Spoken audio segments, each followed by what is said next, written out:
Olá, meus amigos, vamos dando continuidade, estamos no nosso módulo de inquérito policial. E a gente já percorreu a base normativa, o conceito, a área de atribuições, e a gente está vendo aí a parte dos princípios, que a gente viu aí que é o dies doi. O D de dispensável e de inquisitivo a gente já percorreu. Agora vamos para mais um, o escrito, põe na tela aí, ó. Escrito, a base dele, você vai encontrar no artigo 9º do CPP. Por que o inquérito policial ele tem que ser escrito? Porque sempre que servir de base à ação penal, o inquérito vai acompanhar. Nós vimos que ele é dispensável.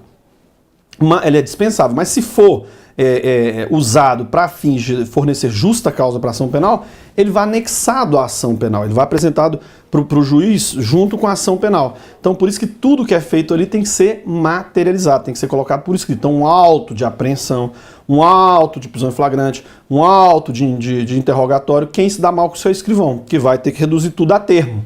Ele é que fica responsável pelo auto de apreensão. Por exemplo, vai apreender lá, o sujeito para um ônibus, a polícia para um ônibus com 42 pessoas vindo do Paraguai, cheio de muamba.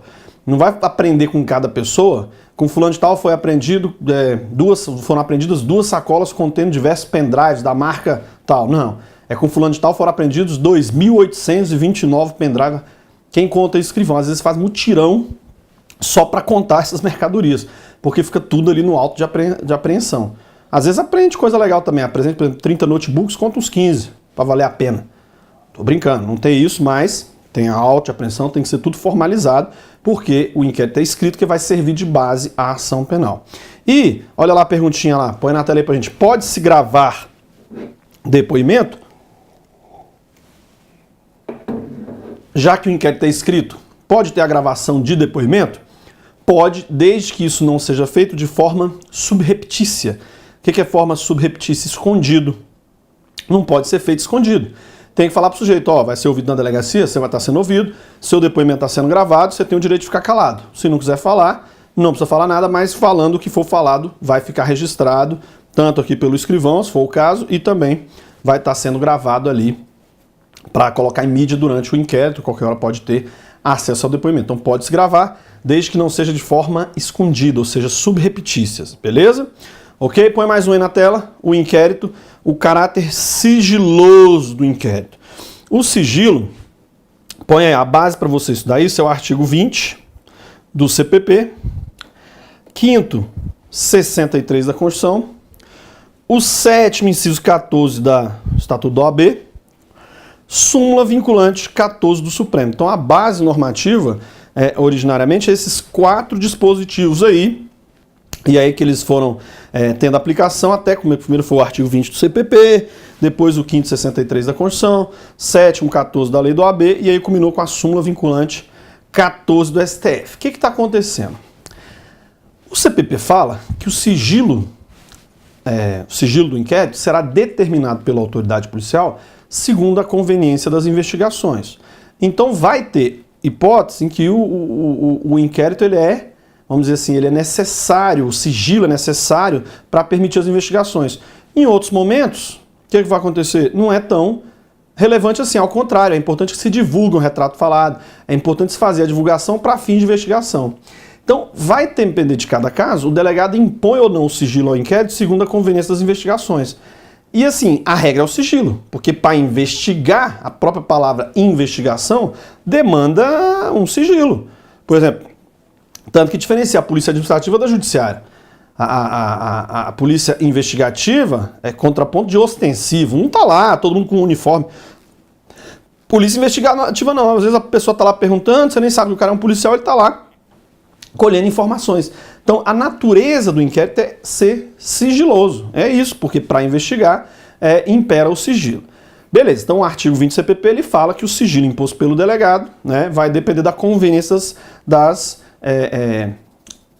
investigações. Agora, esse sigilo que é imposto pelo delegado, ele nunca foi absoluto. Por exemplo, nunca abrangeu o juiz, porque o juiz, toda vez que há solicitação de prorrogação de prazo de inquérito, ele toma conhecimento, qualquer hora ele pode requerer esse inquérito policial, né? Nem requerer, ele usa requisitar o inquérito, não tem sigilo para ele. E também não vai ter sigilo para o Ministério Público.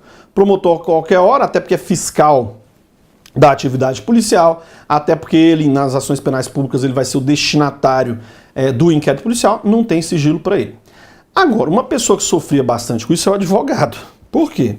Era muito comum o advogado chegar lá na polícia, deixa eu dar uma olhada no inquérito aí. O doutor, o escrivão já orientado, fala, olha que coisa, agora o senhor tem que fazer o pedido lá na central, na CPE, porque agora que está organizado, tem que protocolar, a gente para autorizar aqui só mediante protocolo. Tá, tem que ir lá. Tem que ir lá, doutor, infelizmente, é o procedimento agora aí da corregedoria, tem que ir lá. Aí o advogado vai lá, faz, demora umas 2, 3 horas e ele volta. Tá aqui, protocolo, deixa eu dar uma olhada no inquérito aí. Putz, doutor, acabou de ser concluído para a autoridade policial, tem 5 dias agora para despachar. Tá concluso, como se fosse juiz. Isso não existe, cara, negócio de concluso. E até porque, o que a Constituição fala? No artigo 5º, inciso 63. O advogado é imprescindível para a administração da justiça. Por exemplo, eu quando era defensor público, não tem como se orientar um sujeito que chegava lá, doutor, o que eu falo aqui, o que eu faço? Né? Às vezes até aluno pergunta, professor, tem esse inquérito aqui, o que é bom? Cara, sem olhar o inquérito, eu vou agir de forma temerária se eu der qualquer orientação pro sujeito. Não tem como eu falar, nem dele me falando, porque às vezes ele pode estar vendo lá, tá entendendo errado. Então eu tenho que ler o inquérito para falar, ó, isso aqui é melhor tu ficar calado. Ou isso aqui nega tudo, ou inventa uma tese aqui. Por quê? Você está orientando o sujeito, você pode fazer isso, é a função do advogado. Agora, para você fazer isso, você tem que ter acesso. Não tem como você auxiliar na administração da justiça, que é o exercício da defesa, sem ter acesso ao inquérito. O inquérito, o advogado ele tem que olhar até para estar orientando o cliente, se vai ouvir na polícia, se vai só ouvir em juízo, se vai pedir fazer algum requerimento de alguma prova. Isso tem que olhar o inquérito. Então, o advogado, ele é essencial para o funcionamento da justiça. A Constituição fala. Então, o que surgiu? Puxa, aí os delegados impedindo o advogado de ver o inquérito.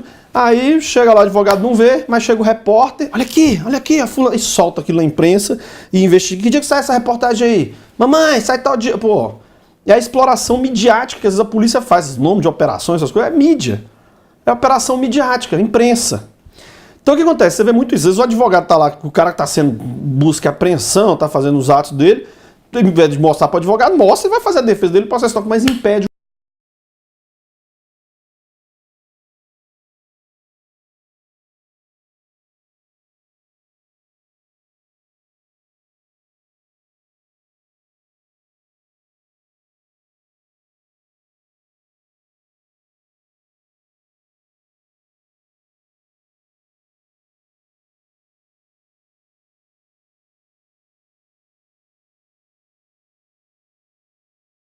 Que é da parte do advogado. Aí entrou a súmula vinculante 14 do Supremo. Súmula vinculante 14, o que ela fala? O sigilo imposto pela autoridade policial é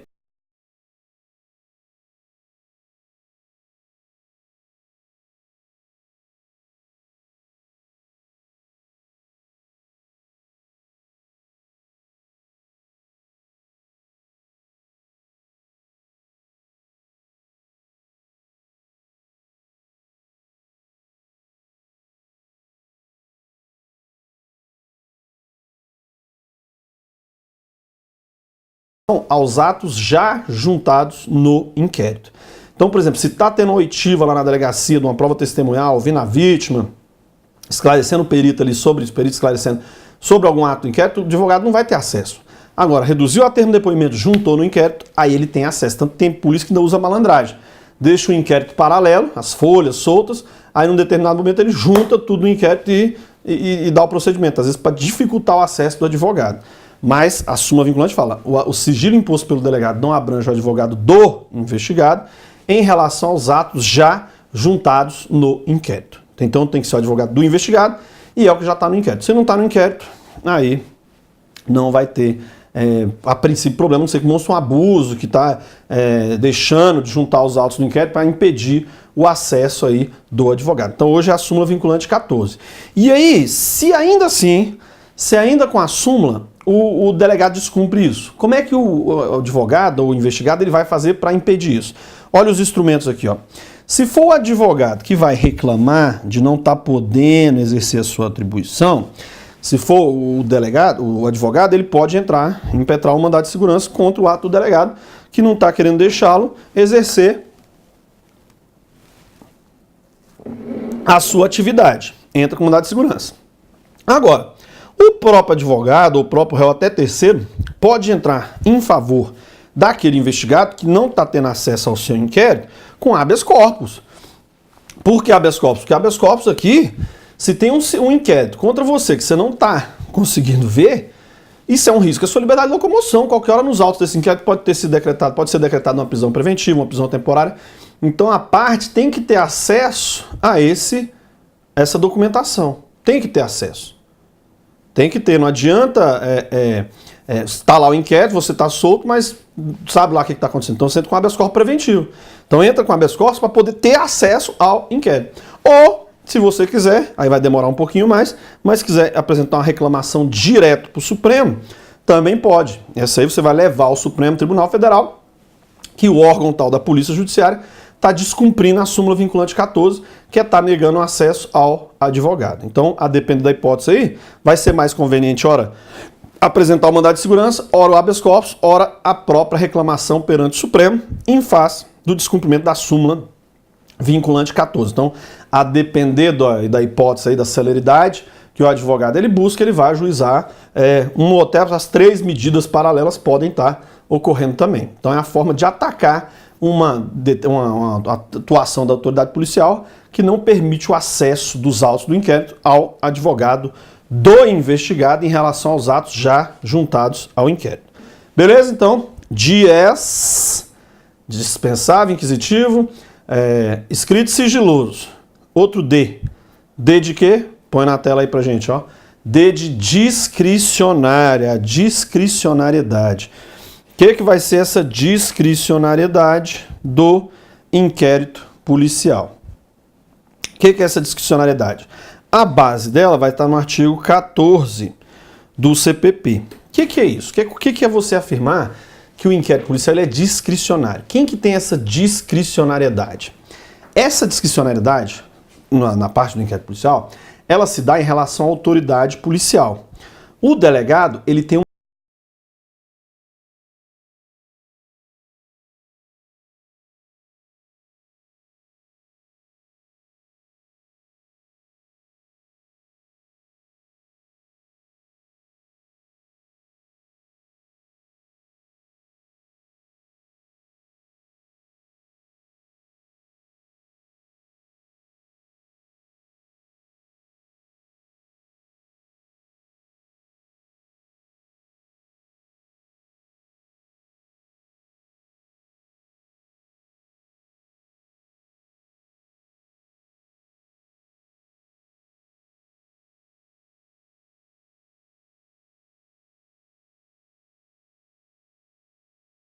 testemunha, ele tem uma ordem. A autoridade policial não tem, ela tem essa discricionariedade com relação aos atos de investigação. Ele decide a conveniência e oportunidade da realização desses atos, vamos dizer assim, dessa discricionariedade. Agora, essa discricionariedade, ela, por exemplo, faz com que o delegado não seja obrigado a atender requerimentos de investigação por parte do investigado ou da testemunha. Como assim? Por exemplo, não é o delegado chega lá, por exemplo, a vítima, o delegado, ou fulano aí que você vai comprovar quem foi o autor do crime. Ou o próprio investigado, delegado, junta essa carta aqui, você vai comprovar que eu sou inocente. Tá lá. O delegado não é obrigado, não é porque a vítima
Desobediência não é, se ele descumpre isso aí.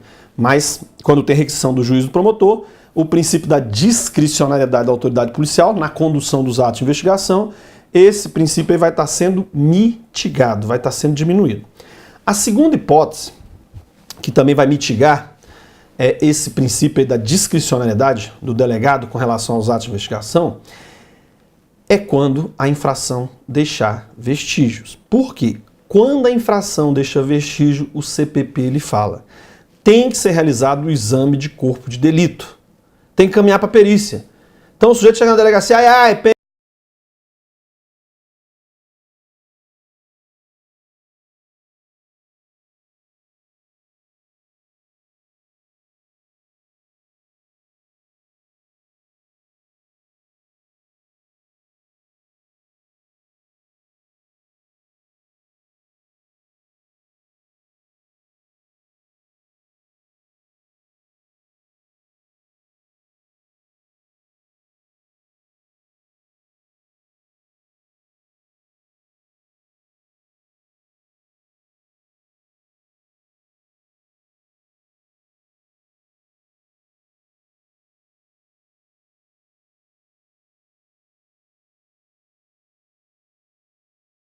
legal ou tarifada. Não é livre convencimento motivado, que é a regra. Essa é uma exceção em que a atividade, seja do juiz, seja do delegado, está, vamos dizer assim, vinculada. Se a infração deixar vestígio, tem que ser feito o exame de corpo de delito. É obrigatório fazer. Só vai poder usar o exame de corpo de delito indireto, que é a prova testemunhal documental, se desaparecerem os vestígios. E se não tem nem exame de corpo de delito, não foi feito o exame de corpo de delito direto, não foi, o cara apanhou, todo enrolado com a justiça, a vítima, também toda cheia de pendência com a justiça, como eles falam. Não foi lá na delegacia fazer o IML, sobre a lesão que ele sofreu. Então não foi, desapareceu.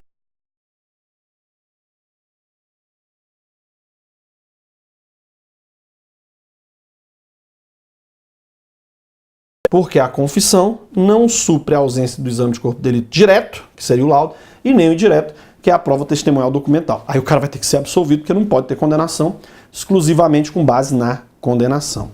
Mas o princípio da discricionariedade, ele também vai ser aí mitigado quando vamos dizer, a infração deixar vestígio. Tem que ser feito o exame de corpo de delito. Perfeito? Ok? Mais uma hipótese de mitigação da discricionariedade. A discricionariedade, ela vai ser mitigada quando? Na terceira hipótese. A primeira, quando houver requisição do juiz do promotor. Segunda, quando a infração deixar vestígio. A terceira é uma jurisprudencial, que é o quê? O que o STJ entende? Que às vezes, por exemplo, chega um investigado, delegado, junta esse documento aqui, você vai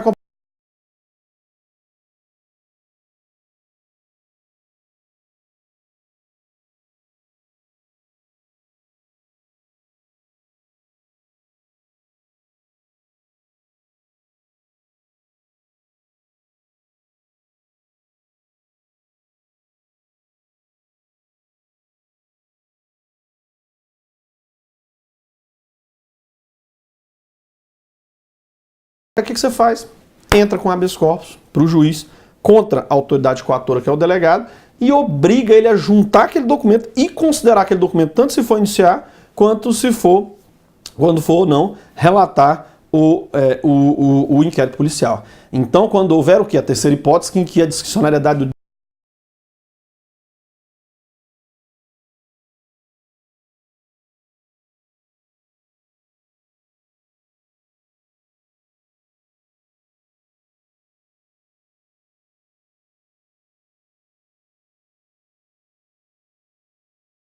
próprio, existe um rol exemplificativo de atos de investigação que o delegado pode fazer. Você encontra isso no artigo 6º do CPP, no artigo 10, no artigo 3.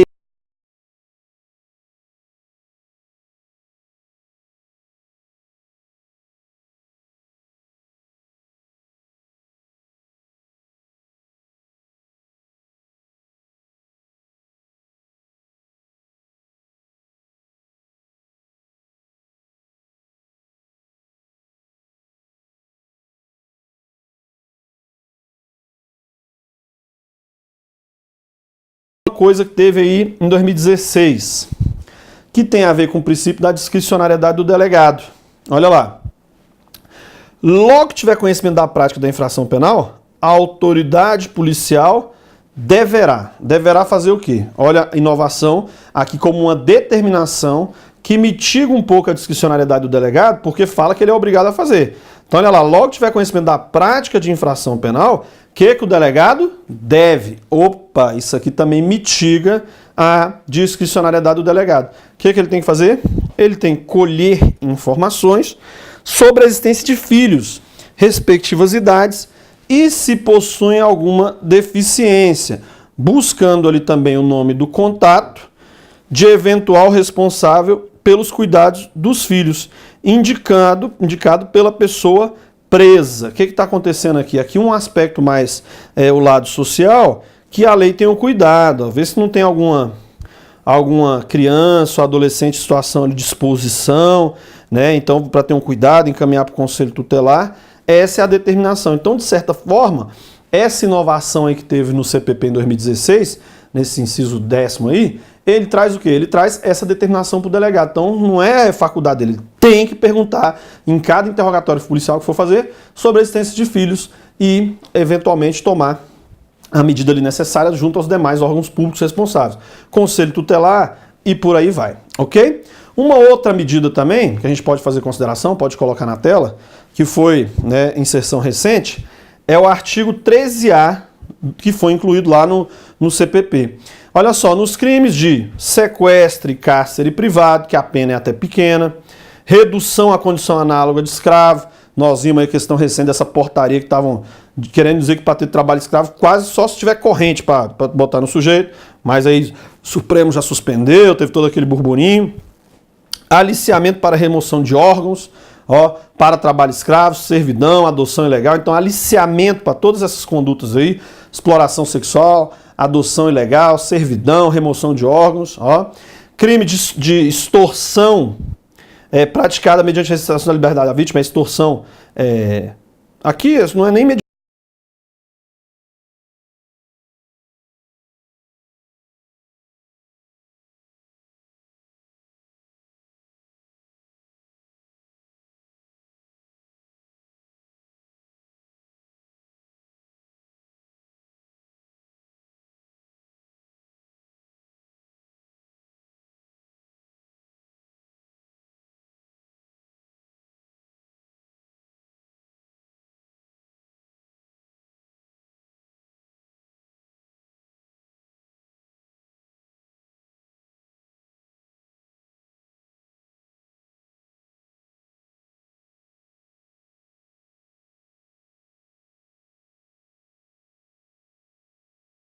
Né, órgãos, né, do poder público em geral, empresa privada, que pode ser até um cartório, por exemplo, dados e informações cadastrais da vítima.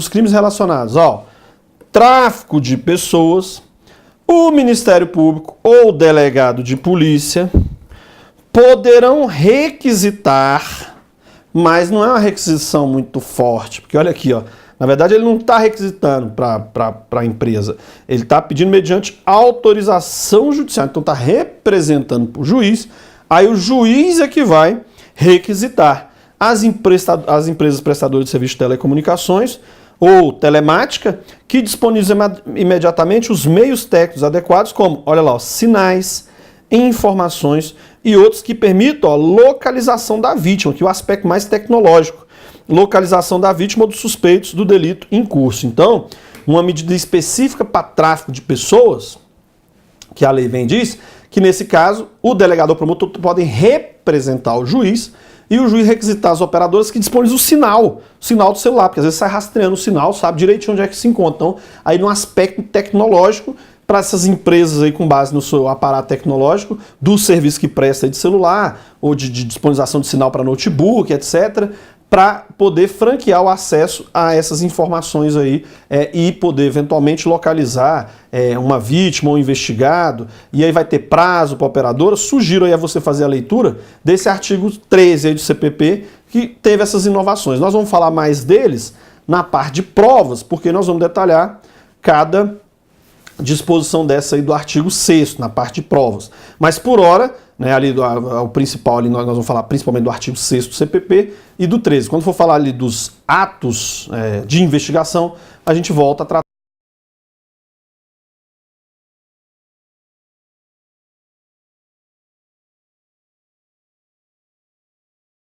lá, sinal de internet, via operadoras e mediante a determinação judicial. Tranquilo?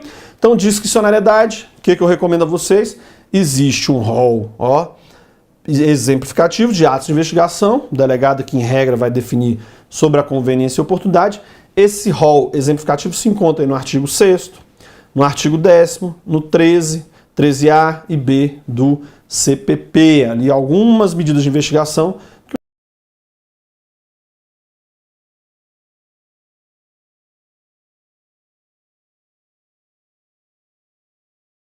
vimos aí a característica da discricionariedade, né? E agora vamos para o O. O de quê? Oficialidade. Ele está falando aqui mais da titularidade do inquérito policial. Essa oficialidade, você pode anotar aí,